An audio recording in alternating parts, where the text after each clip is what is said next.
dentro do parênteses, um país se faz com homens e livros, mas nós, ainda hoje, no século XXI, entre nosso país as 10 economias mais poderosas do planeta, um país que é admirado pela capacidade econômica da natureza, nosso país, Brasil, em 2018 ainda tem 13 milhões de homens e mulheres com mais de 15 anos de idade que não leem o lema da própria bandeira.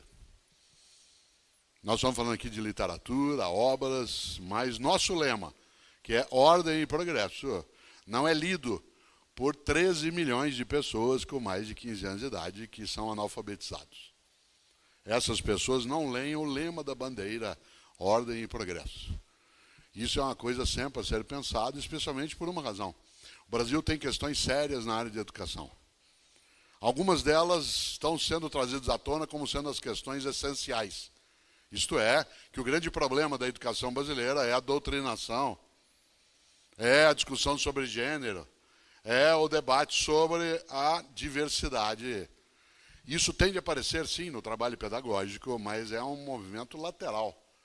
Há uma essencialidade na discussão sobre projetos de educação que passa exatamente pela função concreta da escola, que é a formação de base científica, de solidariedade social, a ideia de não retenção ou evasão de pessoas, aquilo que é concreto no cotidiano. Não que eu despreze temas dessa natureza, que precisam constar, sim, né, do trabalho pedagógico, mas essa não é a questão central na nossa nação. E é um desvio de reflexão quando se caminha, né, nessa direção. E o mais curioso é que, num país como o nosso, ainda há muita gente que é analfabetizada.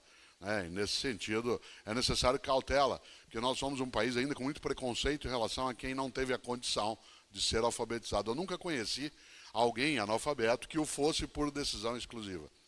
Foi sempre a ausência de possibilidade, de ocasião. Aliás, no nosso país, nós temos uma coisa que é cruel. A gente usa o termo analfabeto como ofensa.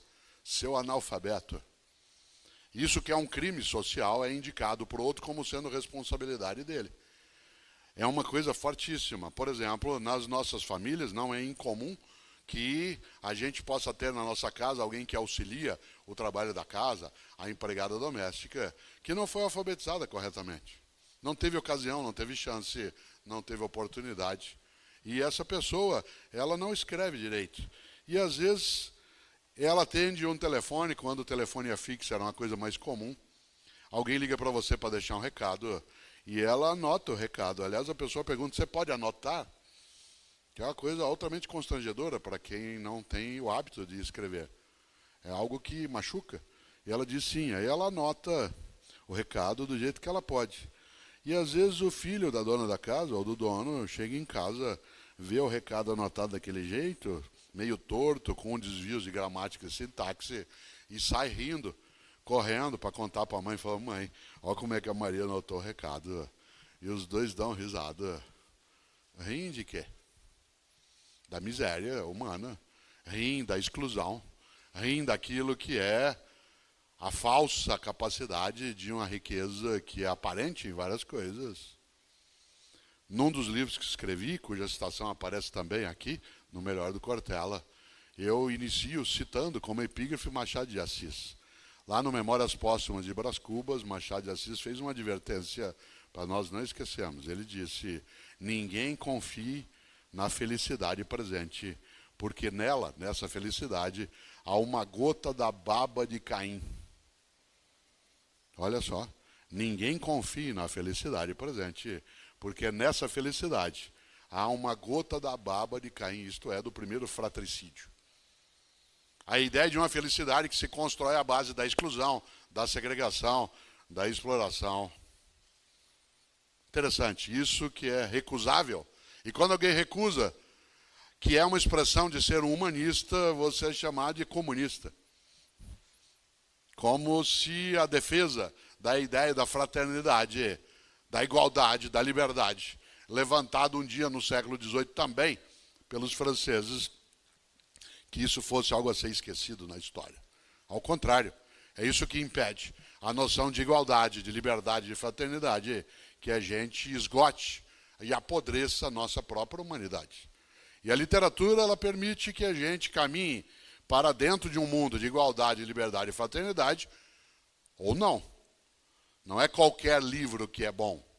Não é qualquer livro, não estou falando bom por conta de bem ou mal escrito, mas você tem livros que também contribuem para o fratricídio, como Mein Kampf, né, o Minha Luta, do Adolf Hitler, e outras obras trazidas aí, cujo sentido é a exclusão, o descarte, a negação. E é curioso porque, quando a gente lembra dessa condição, é necessário entender que é cautela quando a gente ri de alguém que não é alfabetizado. Às vezes, quando algum adversário meu de ideias, e eu os tenho e preciso tê-los, eu também sou adversário de outras pessoas, né, no campo das ideias, seja na política, na filosofia. Às vezes, quando essa pessoa quer me ofender, uma ou outra, para me ofender, ela diz assim: o Cortella é um analfabeto funcional. Como se o analfabetismo pudesse ser colocado.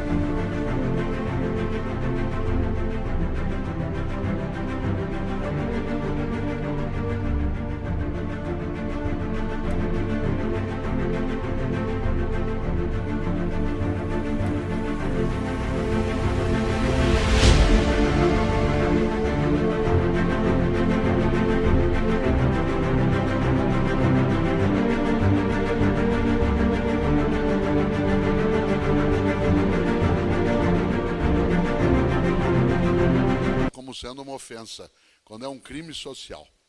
É, portanto, algo a ser indicado numa outra direção.